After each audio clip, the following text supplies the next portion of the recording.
Assalamualaikum warahmatullahi wabarakatuh.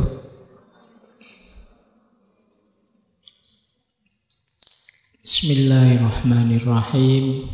Alhamdulillahi rabbil alamin. Wa bihi nasta'inu ala umurid dunya waddin.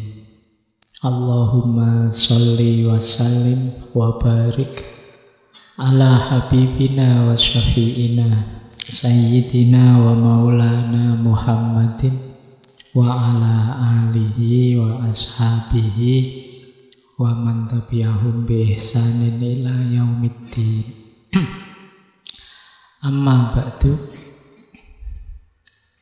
Bismillah, mari kita lanjut belajar lagi di ngaji filsafat yang kita istiqomahi setiap malam Kamis. Yuk kita lanjut. Nah, sekarang kita ke inti filosofinya.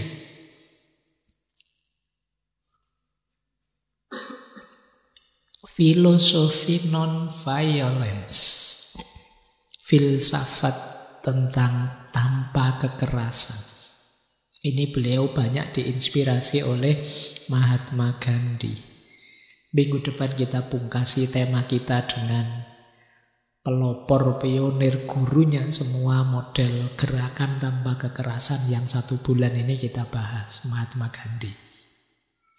Nah, kata beliau, "It is no longer a choice, my friend, between violence or non-violence. It is either non-violence or non-existent." Jadi gini loh teman-teman, ini bukan pilihan.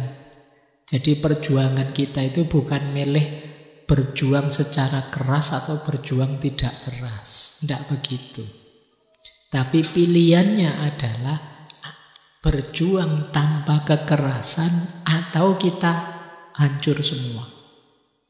Maksudnya apa? Kalau kita milih kekerasan, habis kita, hancur semua.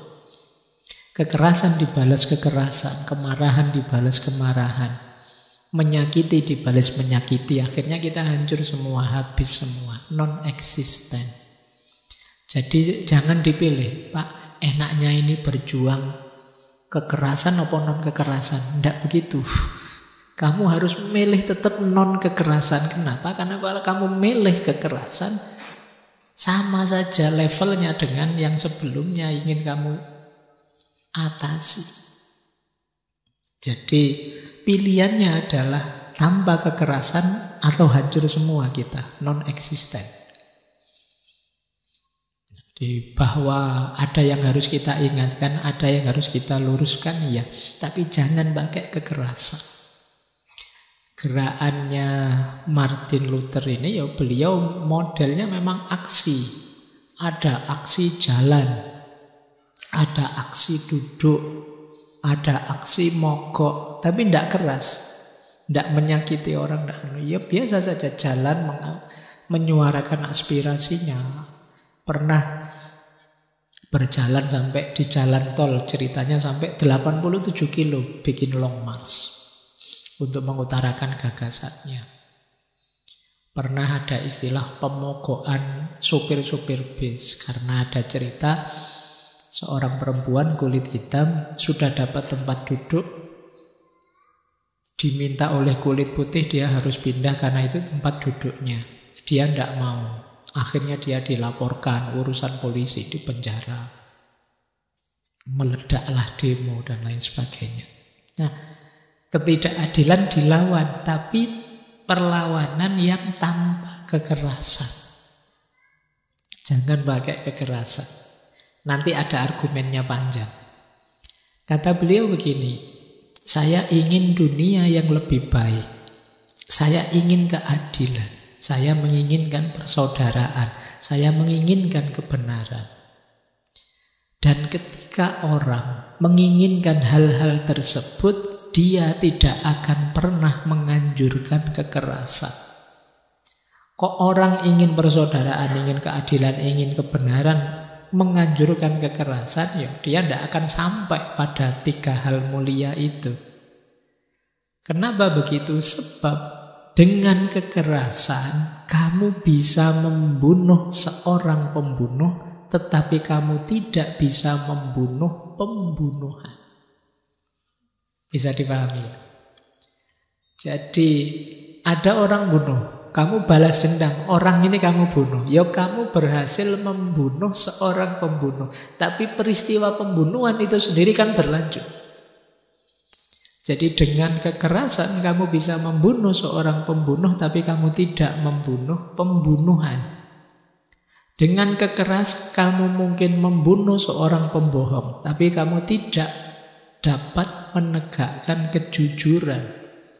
Mungkin kita membunuh seorang pembenci, tapi kita tidak bisa membunuh kebencian.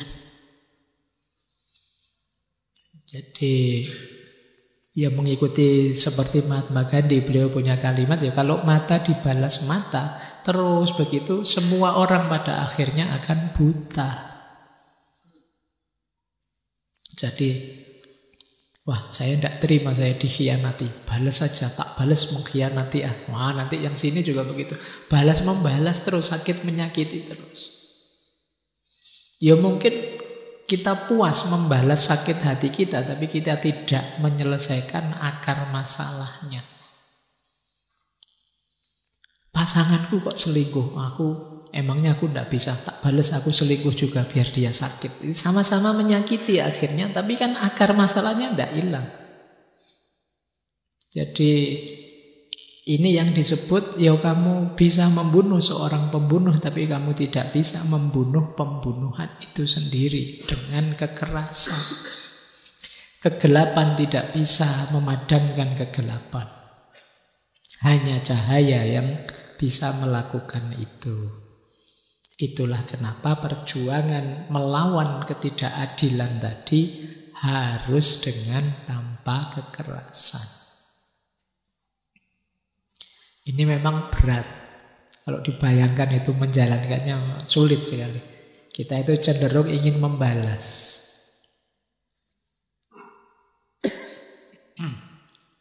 Oke, kita lanjutkan. Apa sih alasannya kenapa tanpa kekerasan? Ini ada beberapa logik. Nanti teman-teman boleh direnungi, boleh didiskusikan.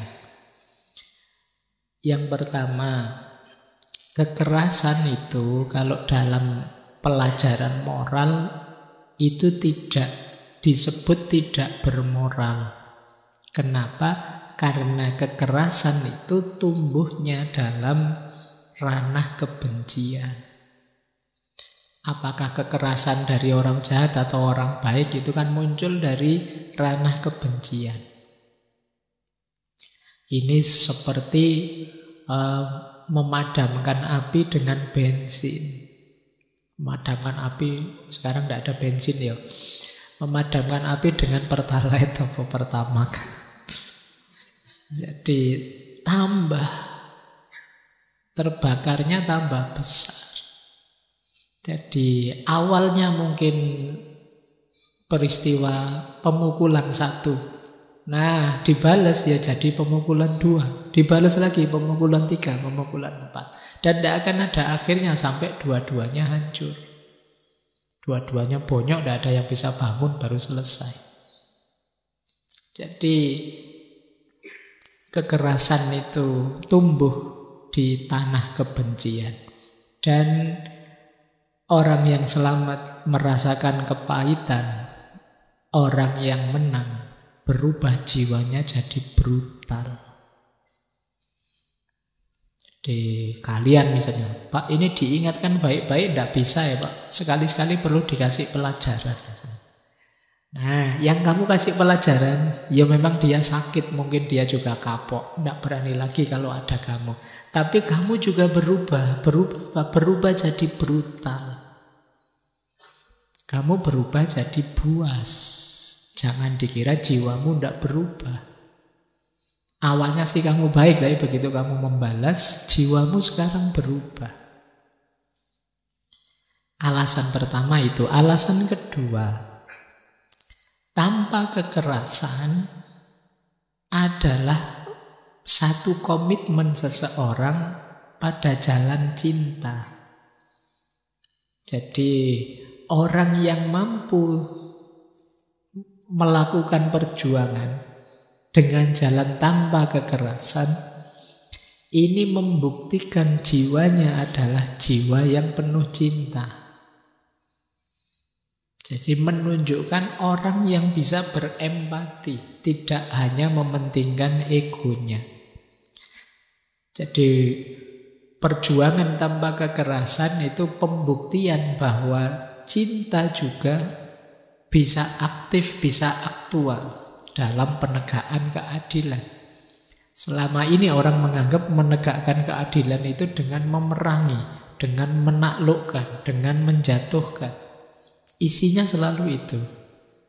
Jarang orang, mari kita kalahkan para penjajah dengan cara mencintai mereka. Tidak ketemu. Kamu di buku-buku pelajaran tidak ada. Tapi nanti coba kamu baca minggu depan ya, ada Mahatma Gandhi bisa melawan penjajahan Inggris, atau beliau Martin Luther ini melawan kuatnya kulit putih yang menjajah kulit hitam. Ternyata ya dengan jalan cinta bisa. Kadang-kadang kita lebih takluk dengan perbuatan baik, rasa cinta dari orang lain daripada makian, serangan dari orang lain. Itu argumen kedua. Argumen ketiga, tanpa kekerasan itu jangan dikira lemah. Ada orang bilang, kalau kita dipukul tidak balas berarti kita lemah, Pak. Berarti kita pengecut. Kalau versi Martin Luther tidak begitu. Jangan dikira tanpa kekerasan itu gampang. Justru jauh lebih sulit. Kalau sekedar dipukul, balas mukul gampang. Tidak pakai mikir, asal kuat saja mesti berani. Kecuali musuhnya gede gitu. Tapi kalau untuk tanpa kekerasan kan kamu butuh daya tahan diri yang luar biasa. Butuh kekuatan ngerem, kekuatan ngempet kalau bahasa Jawanya. Kekuatan menahan. Itu hanya orang-orang kuat yang bisa. Jadi jangan dikira praktek anti kekerasan itu simpel saja. Gampang Pak, saya tidak ngapa-ngapain kan sudah. Ya kamu kira, coba nggak ngapa-ngapain itu apa ndak gatel luar biasa hatimu, ndak? Kerasnya hatimu untuk membalas itu kan kamu sulit sekali menahannya.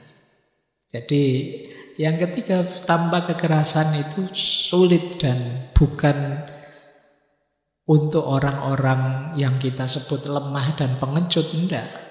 Justru ini orang kuat yang bisa melakukan ini. Jadi ini 3 alasan sudah kenapa harus tanpa kekerasan. Tambah lagi 3. Yang keempat, tanpa kekerasan itu berarti kita mempertahankan kemanusiaan kita sambil menjaga martabat kemanusiaannya orang lain. Tapi kalau kita nekat dengan jalan kekerasan, ya kita melupakan kemanusiaan kita dan tidak peduli kemanusiaannya orang lain. Ini alasan keempat. Yang kelima, tanpa kekerasan itu diarahkan tidak pada orang sebenarnya, justru pada kejahatannya. Kalau kita keras itu kan ke orang, tapi tanpa kekerasan itu untuk melemahkan kejahatannya. Jadi tanpa kekerasan diarahkan melawan kekuatan jahat, bukan melawan orang yang kebetulan melakukan kejahatan. Kan banyak orang itu yang melakukan kejahatan tidak karena sengaja misalnya, atau dia jahat sih tapi bagian tertentu hidupnya sebenarnya orang baik, seperti minggu lalu ketika kita belajar Syekh Badi'uzzaman Said Nursi kan, orang itu totalitas hidupnya kan tidak mungkin jahat semua, mesti ada sisi-sisi baiknya. Tapi kan kita saja yang menilai terus orang jahat. Padahal orang jahat toh ada baiknya juga. Sebagaimana kita yang merasa baik, banyak jahatnya juga. Jadi yang kita lawan apa? Perbuatan jahatnya. Gimana caranya perbuatan jahat ini terhenti? Bukan sekedar menyakiti orangnya yang kebetulan melakukan kejahatan. Jadi kalau sekedar melampiaskan kejengkelan kita, kemarahan kita, ya orangnya. Tapi kan ini tidak menyelesaikan masalah. Ayo kita cari akarnya. Kenapa kejahatan ini muncul? Kenapa kok banyak orang mencuri misalnya? Jangan-jangan situasi sosialnya memang tidak adil, sehingga dia kepepet mencuri. Atau jangan-jangan masyarakat sudah mulai tidak saling peduli, sehingga pencurian bisa jalan. Kita cari akarnya. Tidak sekedar menghukum orang yang kebetulan melakukan kesalahan. Kenapa sih kok orang-orang hari ini itu mudah sekali mencela, memaki, menjatuhkan nama dan martabat orang lain misalnya? Kita pernah tidak mencoba mencari akarnya di mana situasi ini? Tidak sekedar menghukum orang per orang yang melakukan itu. Belakangan yang lebih banyak kita lakukan kan menghukum. Semacam balas dendam. Oh, karena kamu ngomong jelek tak laporkan polisi. Karena kamu mencemarkan nama baikku tak laporkan polisi. Kalau versi non kekerasan, ayo deh kita gali akarnya. Kenapa masyarakat kita sekarang kok sudah berubah seperti itu? Kok mudah sekali melecehkan orang, menjatuhkan martabat orang, mengkritik orang lain? Ada budaya yang berubah sekarang. Sumbernya apa? Kira-kira kalau mau diatasi jalannya seperti apa? Nah itulah gunanya filosofi tanpa kekerasan. Ya kalau ingin balas-balasan ya memang gampang sih, sederhana. Biasanya nanti jatuhnya yang lebih kuat akan menang. Jadi kalau kita hanya milih membalas, yang lebih kuat akan menang. Bukan yang benar yang akan menang. Kalau tidak percaya, kamu dizolimi kayak tadi. Yang menzolimimu ternyata tinggi, besar, gagah. Kamu dipukul misalnya. Kamu terus pengen balas. Wah, tidak adil, aku dipukul, tak balas mukul. Kamu yang malah tambah habis. Kalah kuat, kalah kuasa. Jadi ini filosofi selanjutnya. Kenapa harus tanpa kekerasan? Nah, ada sisi luar biasa dari tanpa kekerasan, yaitu sisi transformatif. Dengan mengambil jalan anti kekerasan, berarti kan kita lebih memilih tidak membalas, mencari akar dari masalah, menyelesaikan, bila perlu mengampuni. Dari situ apa? Terjadi transformasi diri. Kita tambah hebat. Kita tambah berkualitas dari ujian-ujian, penderitaan-penderitaan yang kita alami. Pak, saya dibohongi orang ini, Pak, dicurangi orang ini, Pak. Ya kamu bisa bales sih, tapi kalau bales, ya urusannya keras bolak-balik tadi. Tapi coba dari situ kamu, iya ya, berarti ternyata aku ini lemah, aku ini mudah dibohongi. Aku ini gampang ditipu. Berarti ini kan kamu meningkat. Ini namanya bertransformasi. Besok saya tidak akan gitu lagi. Saya tidak akan percaya lagi kalau ada orang ngomong-ngomong gini. Nah, ini namanya transformasi. Jadi daya rasa sakitmu sekarang menjadi jalan untuk kualitas dirimu yang lebih baik. Tapi kalau kamu milih jalan kekerasan, ya kamu tidak naik kelas apa-apa. Jadi kamu disakiti, balas menyakiti, selesai urusannya. Dan kamu merasa urusan tuntas, final, the end. Tapi tidak ke situ arahnya tanpa kekerasan. Jangan fokus pada membalasnya, tapi dengan melakukan perlawanan anti kekerasan, ada momen untuk kita bertransformasi diri. Kita jadi lebih hebat, lebih kuat, lebih tangguh dari sebelumnya. Baik. Nah, masih ada lagi filosofinya. tanpa kekerasan juga akan memotong rantai kebencian. Jadi kalau kita balas-membalas, rantai kekerasan tidak akan habis-habis. Dia keras, aku keras, kamu keras, terus begitu. Tidak ada selesainya. Balas-membalas. Nah, dengan perjuangan tanpa kekerasan, kita memutus rantai balas-membalas ini. Dan itu menguntungkan. Kemudian yang terakhir, alam semesta dan Tuhan itu pasti berpihak pada yang adil, bukan pada yang tidak adil. Biarkan semesta bekerja, biarkan Tuhan bekerja, kita ambil jalan yang mulia terus. Sering saya bilang, jangan sampai jeleknya orang lain, jahatnya orang lain membuat kita juga jelek, membuat kita juga jahat. Dipisui orang, dimaki-maki orang, loh, emangnya dia saja yang bisa misuh, aku yo iso, terus kamu balas misuh, kamu balas maki-maki dia. Ya sekarang skornya sama sih 1-1, tapi berarti apa levelmu sama saja dengan dia. Saya teringat cerita dulu, lupa di sesi ngaji apa itu kan. Cerita satu ketika Rasulullah sama Abu Bakar duduk-duduk depan masjid, terus lewat orang Yahudi. Nah, orang Yahudi ini maki-maki Abu Bakar. Pokoknya misu-misu lah, misunya bahasa Arab mesti. Kan versi sana, tidak mungkin ngomong Jawa. Nah, Abu Bakar diam, menahan, sabar. Balik lagi kedua kali, maki-maki lagi. Abu Bakar masih diam. Rasulullah senyum lihat Abu Bakar diam, masih di situ. Balik lagi orang Yahudi, maki-maki lagi. Wah, ini Abu Bakar panas sudah. Iki dibiarin kok malah tidak tahu diri. Wah, Abu Bakar berdiri dibales. Itu tadi, emangnya dia aja yang bisa maki-maki, aku ya iso. Dibalaslah, jadi perang mulut. Ketika Abu Bakar membalas, Rasulullah berdiri terus pergi. Wah, Abu Bakar tidak enak hati. Wah, salah ini keputusanku.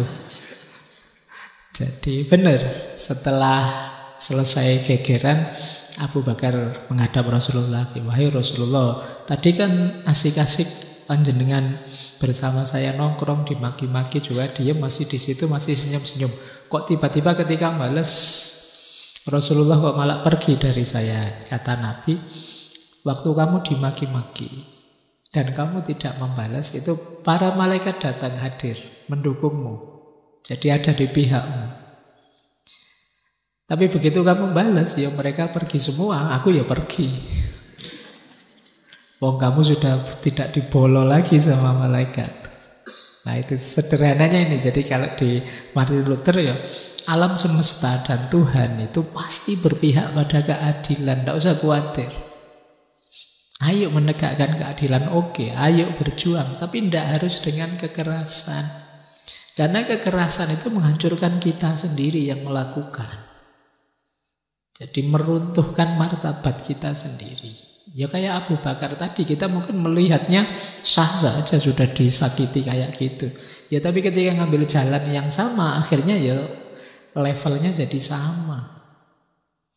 Nah ini logikanya anti kekerasan tadi. Oke, baik. Kita lanjutkan. Jadi berarti ada banyak ya argumen-argumen, alasan-alasan untuk anti kekerasan tadi.